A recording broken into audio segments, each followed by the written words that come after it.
പുരോഹിതനീശോയെ നിന്റെ പുരോഹിതദാസരെ നീ തിന്മയിലൊന്നും വീഴാതെ നിർമ്മലരായി കാക്കണമേ.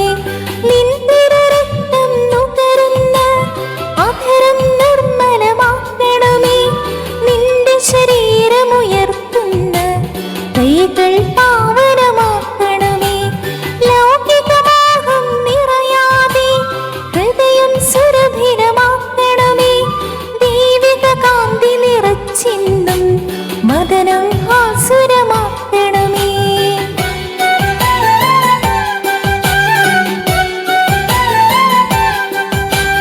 മാനവപ്രീതി തേടാതെ മനസ്സിനെ മുദ്രിതമാക്കണമേ. ദൈവിക രാജ്യം സ്ഥാപിക്കാൻ നിത്യം തീഷ്ണത പകരണമേ. എല്ലാവർക്കും എല്ലാമായി തീരാനിവരെ ഒരുക്കണമേ. ശുശ്രൂഷയ്ക്കായി നേദിച്ച് ജന്മം വിൺമുടിച്ചൂടട്ടെ. നിത്യപുരോഹിതനീശോയെ നിന്റെ